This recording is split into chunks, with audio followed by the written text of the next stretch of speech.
નમસ્કાર મિત્રો, તો આજે આપણે મિત્રો ફરીવાર તમને ઉપયોગી બને તેવા પ્રશ્નો લઈને આવી ગયા છીએ। તો મિત્રો ખાસ દરેક પરીક્ષામાં એમપીએસડબલ્યુ અને એફએસડબલ્યુના વિદ્યાર્થી મિત્રોને ખૂબ જ ઉપયોગી બને તેવા પ્રશ્નો લઈને આવી ગયા છીએ। મિત્રો અવનવી ભરતીની પરીક્ષાની તારીખ જાહેર થતી જાય છે, તો મિત્રો ખાસ આ પ્રશ્નો તમારે આવનારી એક્ઝામ એટલે કે આરએમસી, વીએમસી, જીએમસી, જેએમસી એટલે કે જૂનાગઢ મહાનગરપાલિકા, ગાંધીનગર મહાનગરપાલિકા અને જામનગર મહાનગરપાલિકામાં ખૂબ જ ઉપયોગી બને તેવા પ્રશ્નો છે। તો મિત્રો ખાસ વિડીયો સંપૂર્ણ પૂરેપૂરો એકવાર જોઈ લેવો મિત્રો, ખૂબ જ ઉપયોગી બનશે। અને મિત્રો જો અવનવી માહિતી તમારે મેળવતા રહેવું હોય અથવા તો જાણકારી સૌપ્રથમ તમને મળી રહે તેના માટે મિત્રો આપણે વિડીયોના ડિસ્ક્રિપ્શનમાં ટેલિગ્રામ ચેનલની લિંક આપેલી છે, તો મિત્રો આજે જ જોડાઈ જાઓ ટેલિગ્રામ ચેનલમાં। તમને ખૂબ જ ઉપયોગી બને તેવી માહિતી તમને ટેલિગ્રામ ચેનલમાં મળતી રહેશે। તો મિત્રો ચાલો આપણે વિડીયો શરૂ કરીએ। તો પ્રશ્ન નંબર 182, બિનહાનિકારક બેક્ટેરિયા આંતરડામાં જીવી શકે તેને શું કહે છે? તો મિત્રો આવનારી એક્ઝામ એટલે કે ફિલ્ડ વર્કર રાજકોટ મહાનગરપાલિકામાં આ પ્રશ્નો ખૂબ જ ઉપયોગી બનશે। તો મિત્રો કોમન સાલ કહેવામાં આવે છે કે બિનહાનિકારક બેક્ટેરિયા આંતરડામાં જીવી શકે તેને કોમન સાલ કહેવામાં આવે છે। પ્રશ્ન નંબર 183, ગ્રામ પોઝિટિવ કોકાઈ કયા છે?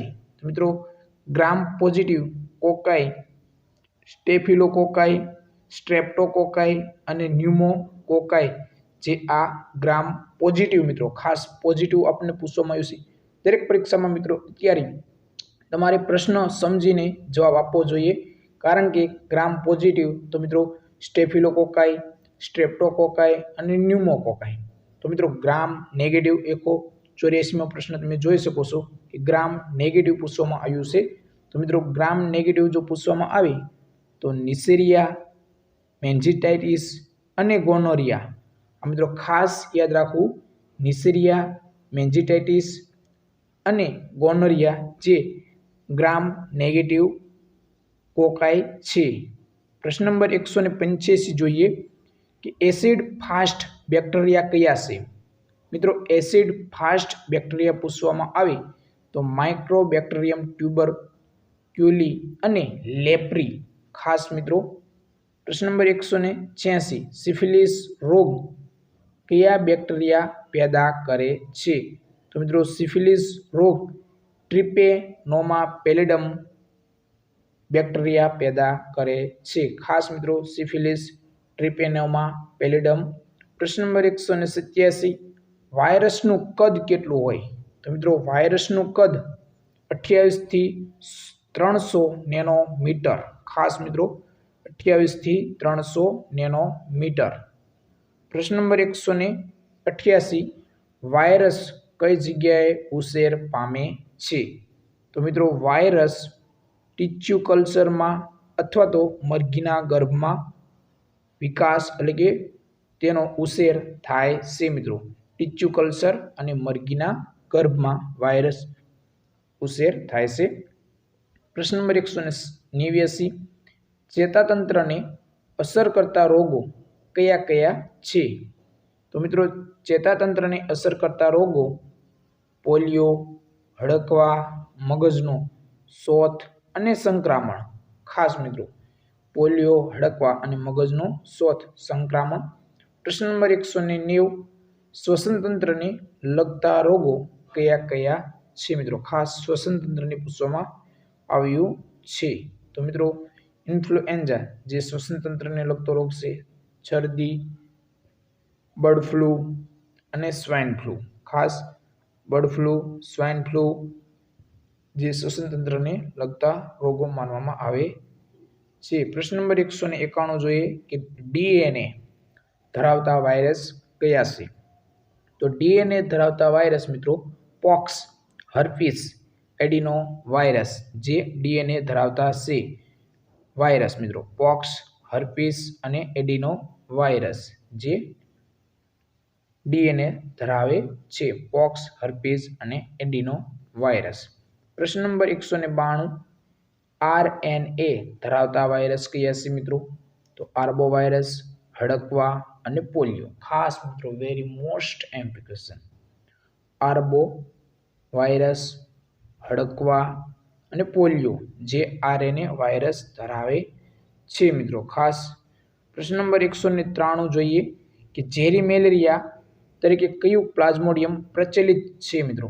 ઝેરી મેલેરિયા દ્વારા મિત્રો પ્લાઝ્મોડિયમ ફાલ્સીપેરમ જે ખૂબ જ પ્રચલિત માનવામાં આવે છે ઝેરી મેલેરિયા માટે મિત્રો. ખાસ પ્લાઝ્મોડિયમ ફાલ્સીપેરમ જે ખૂબ જ ઝેરી માનવામાં આવે છે. પ્રશ્ન નંબર 194 જોઈએ કે મેલેરિયા પરજીવી કેટલા પ્રકારના હોય છે? તો મિત્રો અત્યારે જો મેલેરિયા પરજીવી પૂછવામાં આવે તો તમે 5 સિલેક્ટ કરી શકો છો મિત્રો. ખાસ 5 તમે સિલેક્ટ કરી શકો છો. 5 અત્યારે જે WHO ની વેબસાઇટ ઉપર છે તો તમને મિત્રો મેલેરિયાના 5 પ્રકાર તમને પૂછવામાં આવી શકે મિત્રો. પ્રશ્ન નંબર 195, કાલા આજારનો રોગકારક કોણ છે? તો મિત્રો લીશમેનિયા. ખાસ કાલા આજારનો રોગકારક મિત્રો કોઈ પ્રશ્ન જે આપેલો હોય તેમાં જવાબમાં કોઈ પ્રિન્ટ મિસ્ટેક મિત્રો આવી શકે, કારણ કે કોઈ અંગ્રેજી શબ્દ હોય તો મિત્રો ગુજરાતીમાં થોડો ઘણો લખવામાં ફેરફાર થઈ શકે. તો ખાસ મિત્રો લેશમેનિયા પણ કહેવામાં આવે છે કાલા આજારનો રોગકારક મિત્રો, તો લીશમેનિયા. પ્રશ્ન નંબર 196, બ્રુસેલોસિસ રોગનું નિયંત્રણ કરવા દૂધને કઈ પ્રક્રિયા વડે શુદ્ધ કરવામાં આવે છે? તો મિત્રો પાસ્ચરાઇઝેશન પ્રક્રિયા દ્વારા દૂધને શુદ્ધ કરવામાં આવે છે. પ્રશ્ન નંબર 197, જંગલી સસલાને કારણે કયો રોગ થાય છે મિત્રો? તો જવાબ હશે ટ્યુલેરેમિયા મિત્રો. ખાસ ટ્યુલેરેમિયા રોગ જે જંગલી સસલાના કારણે થાય છે. પ્રશ્ન નંબર 198 જોઈએ કે એસટીડી નું પૂરું નામ જણાવો. તો મિત્રો સેક્સ્યુઅલી ટ્રાન્સમિટેડ ડિસીઝ કહેવામાં આવે છે. પ્રશ્ન નંબર 199, એક અંકુશ કૃમિ લગભગ કેટલું લોહી દરરોજ સૂચી લે છે મિત્રો? ખાસ એક અંકુશ કૃમિ દરરોજ 0.8 થી 0.15 મિલી દરરોજ મિત્રો લોહી સૂચી લેશે. ખૂબ જ અગત્યનો ક્વેશ્ચન છે મિત્રો કે અંકુશ કૃમિ દરરોજ કેટલું લોહી સૂચે છે? તો મિત્રો 0.8 થી 0.15 મિલી સૂચે છે જે અંકુશ કૃમિ મિત્રો. ખાસ અંકુશ કૃમિ. પ્રશ્ન નંબર 200, અંકુશ કૃમિમાં નર અને માદા કૃમિની લંબાઈ કેટલી હોય છે? તો મિત્રો નર કૃમિ 0.8 થી 1 સેમી સુધી હોય છે અને માદા કૃમિ 1 થી 1.3 સેમી હોય છે મિત્રો. ખાસ તો એવી રીતે તો મિત્રો સ્ત્રીઓમાં અંકુશ કૃમિની લંબાઈ વધારે હોય છે તેવું અહીં મિત્રો જાણવા મળે છે કે નર કૃમિમાં એટલે કે નરમાં 0.8 થી 1 સેમી હોય, જ્યારે માદામાં 1 થી 1.3 સેમી તેની લંબાઈ હોય છે અંકુશ કૃમિની. પ્રશ્ન નંબર 201 જોઈએ કે પ્રતિદિન અંકુશ કૃમિ લગભગ કેટલા ઈંડા મૂકે છે? મિત્રો પ્રતિદિન અંકુશ કૃમિ કેટલા ઈંડા મૂકે? તો મિત્રો 10 થી 30,000 જેટલા મિત્રો ઈંડા મૂકે છે અંકુશ કૃમિ. 10 થી 30,000. પ્રશ્ન નંબર 202, અંકુશ કૃમિની આયુષ્યિક મર્યાદા લગભગ કેટલી છે? તો મિત્રો 2 વર્ષ જેટલી છે. ખાસ 2 વર્ષ જેટલી અંકુશ કૃમિની આયુષ્ય મર્યાદા માનવામાં આવે છે. ખાસ 2 વર્ષ અંકુશ કૃમિનું આયુષ્ય. પ્રશ્ન નંબર 203, પુખ્ત વયના નર ગોળ કૃમિની લંબાઈ કેટલી હોય છે? પુખ્ત વયના નર ની ગોળ કૃમિની લંબાઈ 15 થી 30 સેમી હોય છે મિત્રો. ખાસ ગોળ કૃમિ પૂછવામાં આવ્યું છે. અગાઉ આપણને અંકુશ કૃમિ પૂછવામાં આવ્યું હતું. મિત્રો અંકુશ કૃમિનું આયુષ્ય 2 વર્ષ તમને પૂછવામાં આવે તો અંકુશ કૃમિનું આયુષ્ય 2 વર્ષ અને પુખ્ત વયના નર ગોળ કૃમિમાં એટલે કે પુખ્ત વયના નરમાં ગોળ કૃમિની લંબાઈ કેટલી હોય? તો મિત્રો 15 થી 30 સેમી. ખાસ કન્ફ્યુઝન ન થતા મિત્રો. પ્રશ્ન નંબર 204, પુખ્ત વયના માદામાં મિત્રો ગોળ કૃમિની લંબાઈ કેટલી હોય? તો જવાબ આવશે મિત્રો 30 થી 35 સેમી હોય છે. પ્રશ્ન નંબર 205, ગોળ કૃમિ પ્રતિદિન કેટલા ઈંડા મૂકે? મિત્રો 2 લાખ. એટલે મિત્રો તમે જાણી શકો છો કે અંકુશ કૃમિથી ગોળ કૃમિનું બધી જ રીતે વધારે, એટલે કે તમે પૂછવામાં આવે કે તેની લંબાઈ, ઈંડા, તો મિત્રો બધા જ પ્રમાણમાં અંકુશ કૃમિ કરતાં ગોળ કૃમિનું પ્રમાણ વધારે છે. મિત્રો ખાસ યાદ રાખજો, વધારે છે. તો મિત્રો 206 પ્રશ્ન નંબર કે અંકુશ કૃમિ અને ગોળ કૃમિની ફેલાતા રોગની સારવાર માટે કઈ દવા આપવામાં આવે છે? મિત્રો અંકુશ કૃમિ અને ગોળ કૃમિ જે ફેલાતા રોગને સારવાર માટે કઈ ગોળી આપવામાં, એટલે કે દવા આપવામાં આવે છે? તો મિત્રો મેબેન્ડાઝોલ. ખાસ મિત્રો યાદ રાખજો, મેબેન્ડાઝોલ આપવામાં આવે છે. 500 mgની હોય છે. અને મિત્રો આલ્બેન્ડાઝોલ 400 mgની હોય છે. ખાસ યાદ રાખજો. પ્રશ્ન નંબર 207, અંકુશ કૃમિનું બીજું નામ શું છે? મિત્રો અંકુશ કૃમિનું એસ્ટ્રોમા. ખાસ મિત્રો એસ્ટ્રોમા છે.